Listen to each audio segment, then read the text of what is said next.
Hey guys, welcome back to the channel, and this time around we're having another look at the A3 Super 4 gyro, but in particular we're going to be updating the firmware.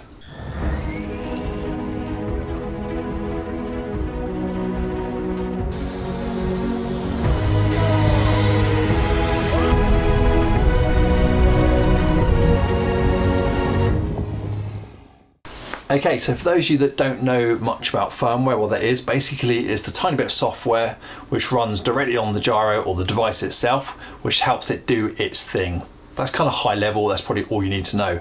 Why do we update it? Because from time to time there's bugs, there's issues, the manufacturer release new firmware versions, and then it's best to download those and install them in the gyro so you don't get that particular issue. It's exactly the same for your transmitter as well. Always make sure you're using the latest version of software on your transmitter, because not only will you get the bug fixes, but also you get new functionality in the transmitter as well. But as I said, this time we're going to be plugging in the A3 Super 4 gyro, which is currently in the plane, into a PC effectively, using the software from the manufacturer, from Hobbyeagle, to update the firmware to the latest version. Let's make a start. Okay, so for this process you're going to need a Windows computer or Windows laptop, not Apple, it has to be Windows. You're going to need the original cable that came with the gyro, because I'm told, according to the website, that this is a special cable for the gyro. I mean, it looks the same as any other USB cable to me, but that's still as we're told.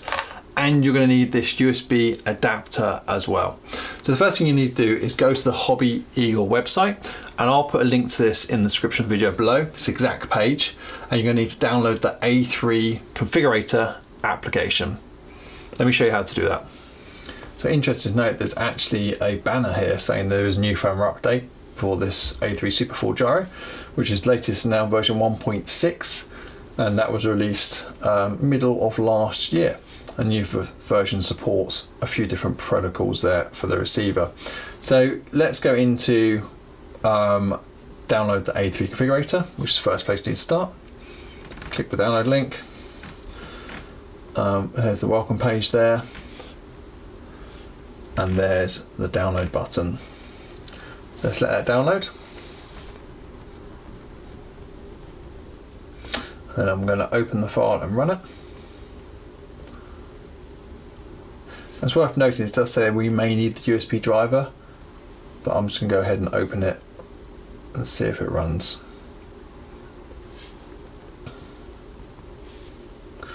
Hit next. We'll accept the defaults. Anyone can use it. And hit go. Say yes to Windows checking you're happy with this. And it's been successfully installed. And I'm hit close. So now I'm going to go ahead and run it.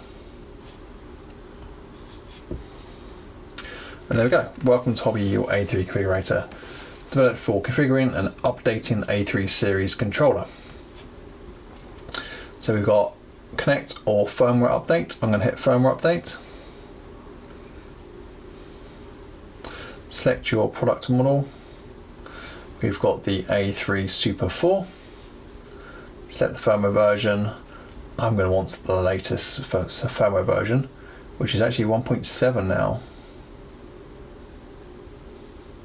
And there you go, it tells you what they've changed as well. So they've changed the algorithm for improved dynamic gain control, which will provide you a better experience in angle or level flight mode. So definitely worth updating.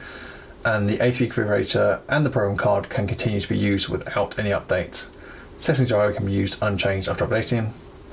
Okay, so now what we need to do is plug in the USB adapter, plug in the cable as well, and obviously plug the other end directly into the gyro, which is probably still in your model. Okay, so I've actually brought the laptop over to the aircraft because that's just easier. Now I'm going to plug in the USB into laptop. Give that a second. Now, worth noting, if you've done this right, the gyro is actually going to start powering up.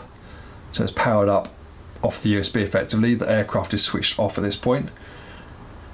Give that a second, and it should just be a case of hitting start. Okay, so just hit connect down the bottom left, see whether it can find the USB, and it can't find the USB at the moment. So what that means is we're going to have to install the USB driver as well. So let's go back to the website and download the USB driver. Again, I'll put the link to this for you. So on the USB driver for Windows 10, I'm actually on a newer version of Windows than that, but I'll just select what is available. So that's it downloaded. Let's check out my downloads.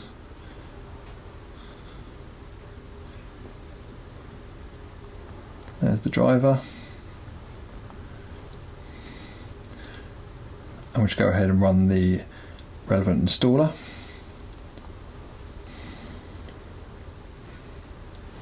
Hit yes. Run for the wizard.